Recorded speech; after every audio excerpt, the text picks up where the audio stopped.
Hello friend, welcome to my YouTube channel. आज का ये वीडियो ये है अरविंद घोष के राजनीतिक विचारों का आध्यात्मिक आधार। उनके जो राजनीतिक विचार थे उनका आध्यात्मिक आधार क्या है।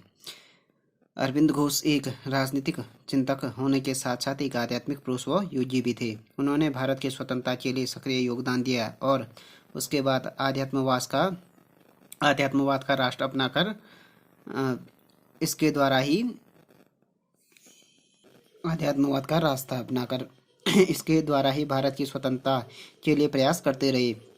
इसलिए कहा जा सकता है कि अरविंद घोष की एक राजनीति एक योग्य की राजनीति थी, ना कि राजनीतिज्ञ की।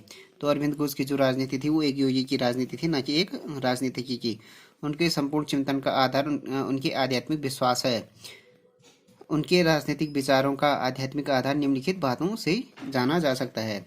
तो अरविंद घोष का जो राजनीतिक विचारों का आध्यात्मिक आधार है वो एक राजनीतिक चिंतन होने के साथ साथ क्या थे, आध्यात्मिक पुरुष व योगी थी। उनका जो भारतीय स्वतंत्रता के लिए सक्रिय योगदान दिया उन्होंने बाद में किया जो आध्यात्मवाद का रास्ता अपनाकर और इसके द्वारा भारत की जो स्वतंत्रता थी उसके लिए प्रयासरत रहे। तो उनका जो राजनीतिक विचारों का आध्यात्मिक आधार है उनका निम्नलिखित बातों से जाना जा सकता है।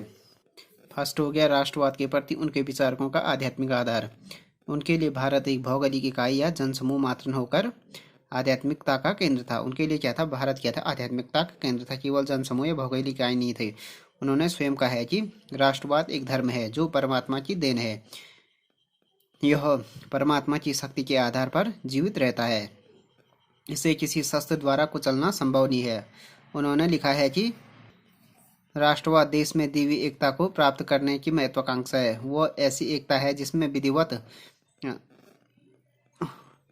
बहुत से व्यक्तियों के राजनीतिक, सामाजिक, आर्थिक विचार, कार्य विभिन्न होने के बावजूद भी मौलिक रूप में एक है। जो राष्ट्रपिता का आदर्श भारत विश्व के सामने उपस्थित करेगा उसमें मानवीय समानता होगी, जाति पाति और वर्गों में समानता होगी। इस प्रकार उनका राष्ट्रवाद एक सात्विक धर्म है जो नैतिक आदर्श पर आधारित है। इस प्रकार उनका राष्ट्रवाद आध्यात्मिक आधार को पोषित करता है। तो उनका ये मानना था कि राष्ट्रवादी में दैवी एकता को प्राप्त करने की महत्वाकांक्षा है।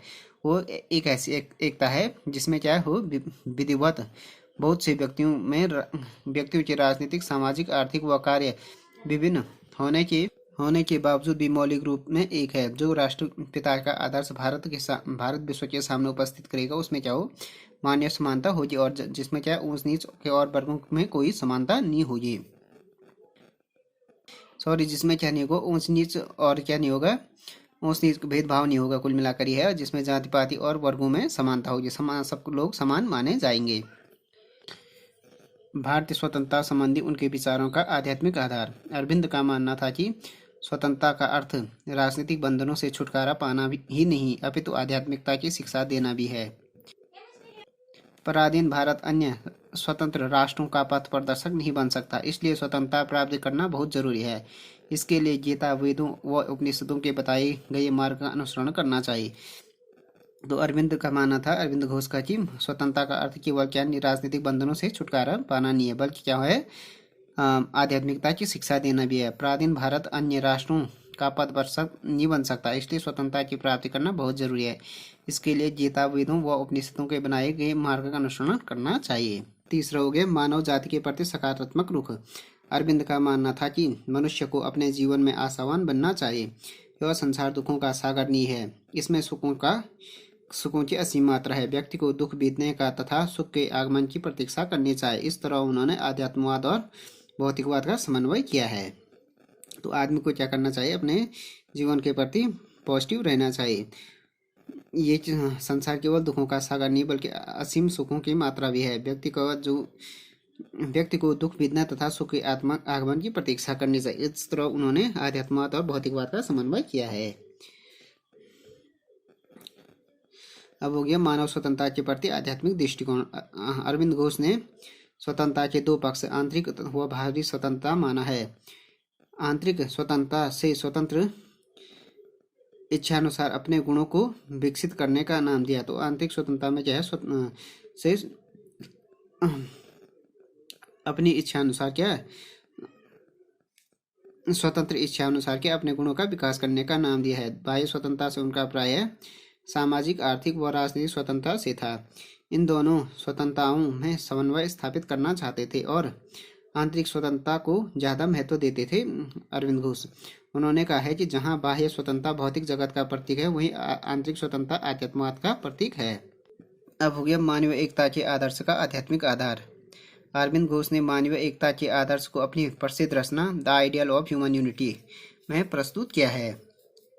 उनके अनुसार संपूर्ण मानव एकता प्रकृति की योजना का एक घटक है और उनका मानना था कि हम एक दूसरे के घटक हैं और एक यांत्रिक तथा बाह्य आवश्यकता हमें एक दूसरे के प्रति इतना आकर्षित करती है कि हम स्वयं को क्रमशः परिवार और गांव जैसे समूहों में संगठित करने को मजबूर हो जाते हैं। इतिहास के आधार पर अरविंद ने कहा है कि मनुष्य का रुझान सदा उत्तरोत्तर बड़ी इकाइयों का निर्माण करने से होता। व्यक्ति परिवार से गांव, गांव से राज्य और राज्यों से साम्राज्यों में संगठित होते रहते हैं। मानवीय एकता का आदर्श अपने मार्ग में आने वाली रुकावटों का आध्यात्मिकता के आधार पर समाधान करता है। अब लास्ट में ये हो गया। इस प्रकार जो अरविंद घोष के भौतिकवाद के साथ आध्यात्मवाद का समन्वय किया, इस प्रकार जो अरविंद घोष ने क्या किया, भौतिकवाद के साथ आध्यात्मवाद का समन्वय किया।